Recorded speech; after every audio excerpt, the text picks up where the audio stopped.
अनुभव सिन्हा की web series IC-814 the Kandahar hijack इस वक्त काफ़ी चर्चा में है।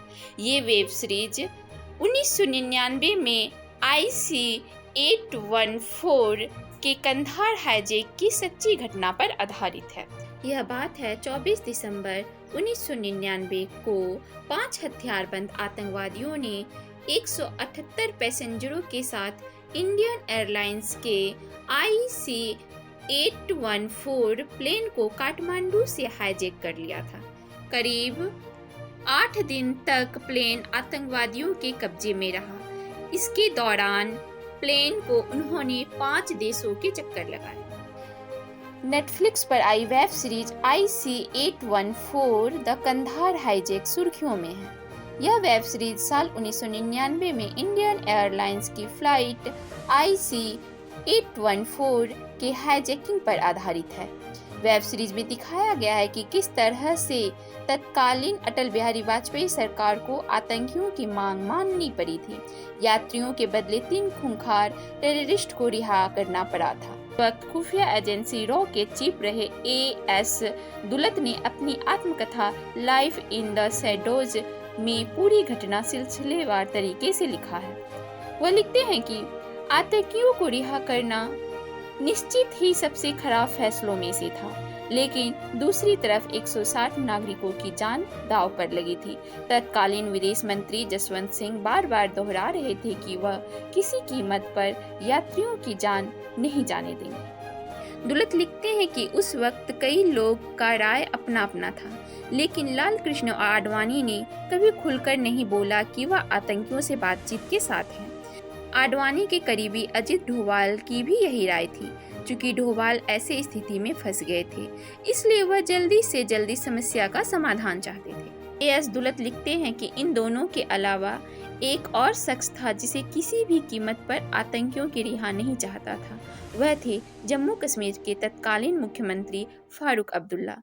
जब क्राइसिस मैनेजमेंट ग्रुप की तरफ से अब्दुल्ला तक आतंकवादियों को छोड़ने की खबर पहुंची तो वह भड़क गए। उन्होंने कहा कि केंद्र सरकार बहुत बड़ी गलती करने जा रही है। फारूक अब्दुल्ला तत्कालीन राज्यपाल गिरीश चंद्र सक्सेना से मिलने पहुंचे। वह इतने गुस्से में थे कि इस्तीफा देना चाहते थे, लेकिन राज्यपाल ने उन्हें किसी तरह समझा बुझाकर शांत किया। दुलत लिखते हैं कि आतंकियों को रिहा करने में 8 दिन लग गए। यह बहुत दुखद है। भारत सरकार को इतना लंबा वक्त लग गया, लेकिन उस परिस्थिति में और कोई विकल्प नजर नहीं आ रहा था। दुलत लिखते हैं कि विदेश मंत्री के तौर पर उन दिनों जसवंत बहुत ही अकेले थे।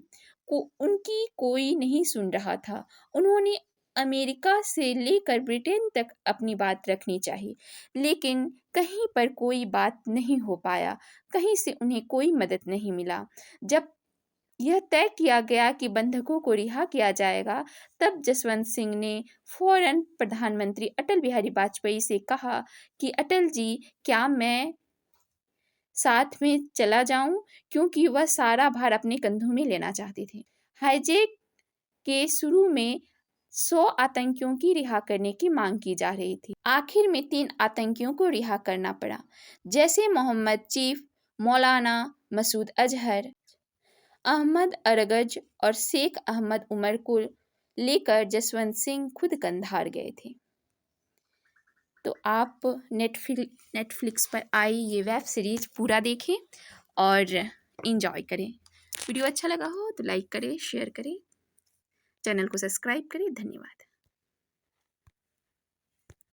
IC-814 प्लेन को काठमांडू से हाईजैक कर लिया गया था। उसमें जितने सारे आतंकवादी थे वे सारे एक ही विशेष समुदाय के थे, किंतु इस वेब सीरीज में ऐसा दिखाया गया है कि कुछ टेररिस्ट जो थे वे हिंदू थे। उनका नाम जैसे भोला और शंकर रखा गया है। ये आतंकवादी प्लेन में भोला शंकर नाम इसलिए रख रहे थे ताकि वहाँ के ऐसा मतलब महसूस कि कसाब के समय में उन्होंने अपने हाथों में कलावा बांधा हुआ था, लेकिन लास्ट में सब पता चल गया कि कौन क्या है।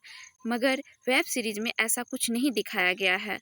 वेब सीरीज में कोई नाम का खंडन लास्ट में नहीं किया गया है, इसलिए इसे ऐसा माना जाता है कि ये विशेष करके हिंदू धर्म को बदनाम करने के लिए बॉलीवुड कोई कसर नहीं छोड़ती। जहां उसे मौका मिलता बढ़ा चढ़ा के उन्हें प्रस्तुत कर दिया जाता है।